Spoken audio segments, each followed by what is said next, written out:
রাধে রাধে বন্ধুরা, তোমরা সবাই কেমন আছো? আশা করছি তোমরা সবাই ভীষণ ভালো আছো। আমরাও কিন্তু বেশ ভালো আছি। আজ হলো মঙ্গলবার, তোমাদের সবাইকে সাথে নিয়ে আজকের ব্লগটা শুরু করলাম। সাথে থেকেও আশা করছি আজকের ব্লগটাও তোমাদের বেশ ভালো লাগবে। তো আজকেও বেশ ভোর ভোর উঠেছিলাম, আর তারপর আজকে না ফ্রেশ হয়ে নিয়ে তো বাইরের একটু জল দিয়ে আর চলে এসছে একবারে খামার বাড়িতে। আর দেখো খামার বাড়িতে আমাদের শসা গাছগুলোয় কত বড় বড় শসা হয়েছে। তো এই শসা গাছটা না আমার নিজের হাতে লাগানো, জানো তো। তো নিজের হাতের গাছে যখন ফুল বা ফল হয় তখন না ভীষণ আনন্দ হয়, জানো তো। খাওয়ার থেকেও আনন্দটা বেশি হয়। তো যাই হোক, শসাগুলো আজকে পুজোয় দেওয়ার জন্য তুলে নিলাম। তো আজকে জ্যৈষ্ঠ মাসে শেষ মঙ্গলবার, মঙ্গলচণ্ডী পুজো। তো এই ব্রতটা আমি করেছি। তো এই মাসে 4টে যে মঙ্গলবার হয়, 4টে মঙ্গলবারের ব্রত রাখতে হয়। তো এই ব্রতই কী বলতো, পুজো দিয়ে জল খেতে হয়, একবার ভিজিয়ে খেতে হয়, আর সেটা হচ্ছে চিড়েটা। তো দুপুরবেলা চিড়ে ভিজিয়ে দই কলা গুড় এসব দিয়ে খেতে হয়। আর জলখাবারের দিকে আর কি মুড়ি পরোটা আটা এসব খেতে হবে। তো মুড়ি খাওয়া যায় এইবারে, আর শুধু ভাত সগড়িটা খেতে নেই। তো যাই হোক, এদিকে দেখো ঝিঙে বাড়িতেও না অনেক ঝিঙে ধরেছে, জানো তো। তো এদিকটা কি সমস্যা হয়েছে, যখন গাছটা লাগিয়েছিলাম তখন না এখানটা বেশ ভালো রোদ আসতো, কিন্তু এই ঝড়ের জন্য না যত বাঁশ গাছ এদিকে এসে একদম পুরো আওতা হয়ে গেছে, তো একদম রোদ পায় না। তো সেজন্য না গাছগুলোর একটু সমস্যা হচ্ছে। তো যাই হোক, খামার থেকে ফুল আর সবজি তুলে নিয়ে চলে এলাম। তারপর এই যে ঠান্ডা গরমে না হালকা ঠান্ডা লেগে গেছে, জানো তো। তো তোমাদের দাদা ভাই, আমার মেয়ের, সবারই, ছেলের সবারই ঠান্ডা লেগে গেছে। তো সেই জন্যই সকালবেলায় প্রত্যেক দিন কী বলো তো, মধু আর তুলসী পাতা খাচ্ছি। তো ঠান্ডা গরমে ঠান্ডা লাগলে কী বলো, চট করে ভালো হতে চায় না একদম। তো এই ঘামেতেও না জামা কাপড় ভিজে যাচ্ছে, তো সেটা গায়ে বসেও একরকম ঠান্ডা লেগে যায়। তো অন্য অন্য দিন তো ব্রেকফাস্টে মুড়ি খাই, কিন্তু আজকে যেহেতু ব্রত বার করেছি, তো সেই জন্য ছাতুর শরবত খাচ্ছি। আর কি বলো তো, সকালবেলায় কিন্তু বেশ মোটা করে ছাতুর শরবত নুন দিয়ে খেলে অনেকক্ষণ কিন্তু পেটটাও ভরা থাকে। তো যাই হোক, যথারীতি ব্রেকফাস্ট সেরে কাজে লেগে পড়েছি। আর এদিকে দেওর ঘুম থেকে উঠে পড়েছিল। তো আমার ছেলে কিন্তু তখনও ঘুম থেকে ওঠেনি। তো সেই জন্য এই ঘরের বিছানাটা আগে গুছিয়ে দিলাম। তারপর কি বলো তো, এখন না গরমের জন্য বিছানার মধ্যে মাদুর পেতে শুতে বেশ ভালো লাগে। তো গরমটা না অনেকটা কম লাগে। তো এদিকে সকালে ঝাঁটপাটটা দিয়ে নিয়েছি বাসি ঘরে। তারপর এই যে কিছু কাচাকুচি করেছিলাম, তো সেগুলো এখানেই মেলে দিচ্ছি। তো এখন না প্রচণ্ড রোদের জন্য ছাদে আর মেলতে যাই না।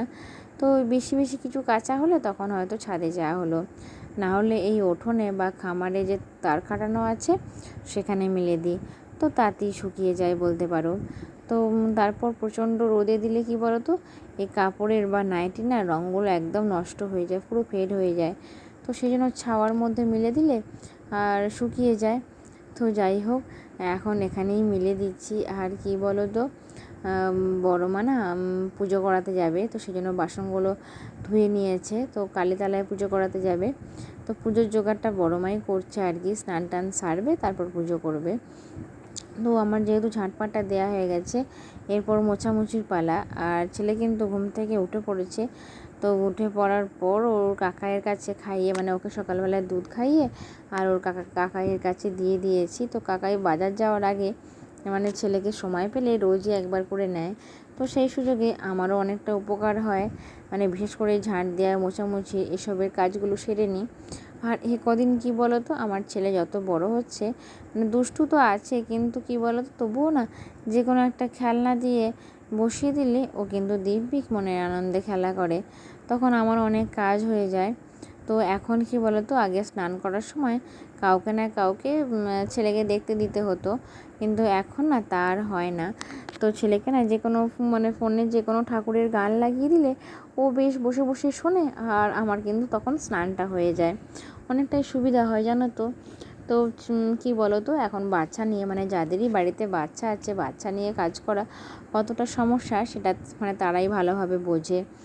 আগের ভিডিওয় ঋতুপর্ণা নাগ দিদিভাই বলেছে যে খুব সুন্দর ব্লগ, প্রথম লাইক দিয়ে পুরো সম্পূর্ণ ভিডিওটা দেখে নিলাম। তো দিদিভাই, তুমি এভাবেই আমার পাশে থেকো এবং আমার ভিডিও প্রতিদিন দেখো আর সুন্দর সুন্দর কমেন্ট করো। তো যাই হোক, দেখো আজকে জলখাবারের জন্য না ঘুগনি বানাবো। তো সেই জন্য কালকে রাতেই মটর কলাইটা ভিজানো ছিল, আর আমি এদিকে সকালবেলায় আলু কেটে নিয়েছি। তো কলাই আর আলু একসঙ্গেই সেদ্ধ করতে দেব। আর কি বলো তো, আমাদের বাড়িতে তো মানে ধরো সকালবেলায়, দুপুরে এবং সন্ধে 3 বার মুড়ি খাওয়া হবে এই ঘুগনি দিয়ে মাখিয়ে। তো সেজন্য অনেকটা পরিমাণ বানাতে হবে। তো এদিকে বড় মা দেখলে প্রায় পুজোর জোগাড় সেরেই ফেলেছে। তো ওই 17টা কাঁঠাল পাতা, তারপর ওই কলা পাতার খিলি করে 17টা দূর্বা, ধানটাকে খুঁটে চাল বার করতে হয় এবং জবটাকেও খুঁটে ওই শস্যটা বার করে নিতে হয়। তো 17টা ধান চাল আর 17টা জব তো ওই খিলির মধ্যে পুড়তে হয় এবং 17টা কাঁঠাল পাতা দিয়ে নিয়ে যেতে হয় আর কি পুজো করাতে।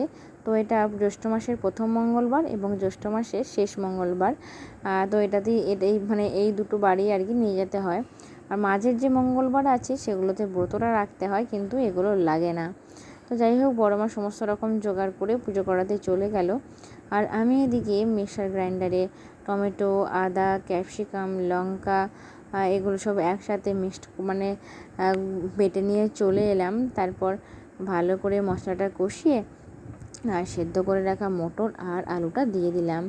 তো অনেকটা পরিমাণ হবে, তো মনে হচ্ছে এই কড়াইয়ের মধ্যে কুলাবে না, কেননা একটু বেশি করে না জল দিলে না এই আলুটা সেদ্ধ হওয়ার পর জলটা না টেনে নেয়। তো তখন খুব একটা বেশ ঝোল ঝোল টাইপের হয় না, মাখা মাখা টাইপের হয়ে যায়। তো প্রথমে অল্প জল দিয়ে ভালো করে কষিয়ে নেব, তারপর যে বড় জায়গাটা আছে না ওর মধ্যে ঢেলে একটু জল দিয়ে ফুটিয়ে নেব, তাহলেই মেকআপ খেয়ে যাবে। তো কি দেখো, এতেই না কড়াইটা পুরো পূর্ণ হয়ে গেল। আর আজকে না অনেক দিন পর এইরকম এক কড়াই ঘুগনি বানালাম। তো সচরাচর আমাদের বাড়িতে না সদস্য অনেকজন হতে পারে, কিন্তু জলখাবারে মুড়ি খাওয়ার মানে জন্য আমি আর আমার মেয়ে, জেঠু, কাকু, শুধুমাত্র আমরা 4 জন। বাদবাকি কিন্তু মুড়ি খাওয়ার মানে আমার শাশুড়ি মায়ের তো এত কাজের চাপ, আমার শাশুড়ি মায়েরা মুড়ি খেতে টাইমই পায় না। তো যাই হোক, এখন দেখো আমি মানে কালকে একটা অন্য বালতি থেকে মাছ নিয়েছিলাম, তো আজকে একটা অন্য বালতি থেকে মাছ নিচ্ছি। তার কারণ হচ্ছে অল্টারনেশন করে দুটো বালতির জল পাল্টালে না মাছগুলো বেশ ভালো থাকে এবং অনেক দিন পর্যন্ত থাকে। কেননা একটা বালতিতে মোটামুটি 10টা করে মাছ আছে। তো ছেলের জন্য একটা নিয়ে নিলাম। তো অন্যান্য দিনে একটা বড় মারলে ছেলের এবং আমার হয়ে যায়, কিন্তু আজকে যেহেতু আমি খাবো না, আর আমাদের বাড়িতে এই শিঙেল মাছ, মাগুর মাছ খাওয়ার খদ্দের খালি আমি, আমার ছেলে আর বড় মা, বাদবাকি কেউ কিন্তু এই মাছ খায় না। তো সেজন্য ছেলের জন্য একটাই মানে বেছে নেব আর কি। তো জলটা পাল্টে নিলাম, জলটা পাল্টে আর এক পাশে রেখে দিলাম। আর ওই যে মগের মধ্যে মাছটা দেখলে ওটা না নুন দিয়ে রেখে এলাম। তো এই মাছগুলো না সঙ্গে সঙ্গে মরে না এবং কাঁটা ভাঙা নেই। তো বাছতে গেলে না হাতে কাঁটা ঢুকিয়ে দেবে। তো একদিন তো আমার শাশুড়ি মা আর কি নুন দিয়ে রেখেছিল, কিন্তু মানে তখনও সম্পূর্ণ মরেনি এবং হাতটা না অনেকটা কেটে গিয়েছিলো জানো তো মাছের কাঁটায়। তো সেই জন্য আমার না এই মাছ বাছতে এত প্রচণ্ড ভয় লাগে। তো তোমাদের একদিন আমার মাছ বাছাটা দেখাবো। তো আমি তো ওই মাথাটা না যে কোনো মানে ওই ঘর মোছা কাপড়ে করে টিপে ধরে তারপর কাটি, এত ভয় লাগে আমার। তারপর একটা কেমন গা ঘিন ঘিন ব্যাপারও লাগে। তো যাই হোক, ওরকম করি আর কি মাছটা আমি বাছি। তো যাই হোক, নুন দিয়ে রেখে এলাম।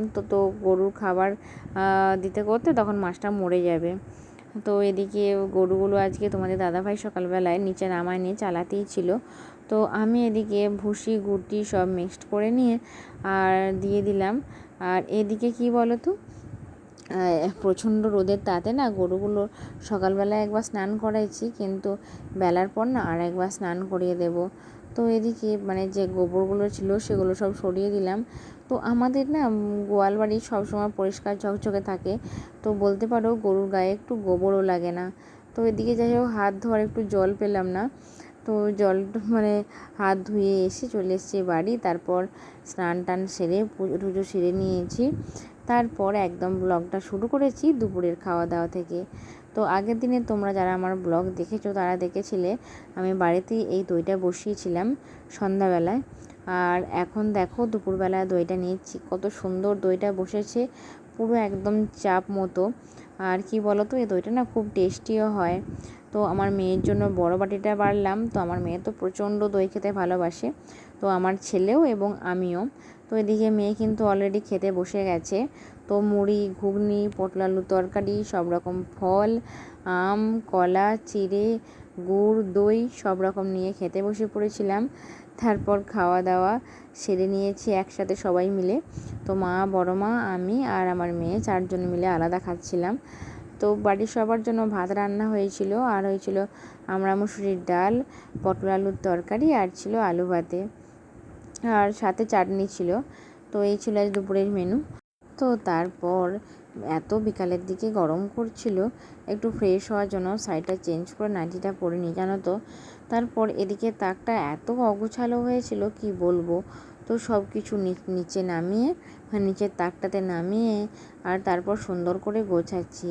তো কি বলো তো, অপ্রয়োজনীয় জিনিসগুলো এক এক সময় তাকের মধ্যে এমন ভিড় করে থাকে, মনে হয় একটু কোনো জিনিস রাখার জায়গা নেই। তো বিশেষ করে এই জায়গাটায়, মানে এই যে তাকটা, এই তাকটার ব্যবহার সবচেয়ে বেশি হয়। তো সেই জন্য ওলঢালও সবচেয়ে বেশি হয়। তো মাঝে মধ্যে কি বলো তো, সকালের দিকে না সময় করে উঠতে পারি না, সেজন্য যখন যেমন সময় হয় তখন তেমন গুছিয়ে নিই। তো যাই হোক, এদিকে তাকটা আমি গুছিয়ে নিলাম।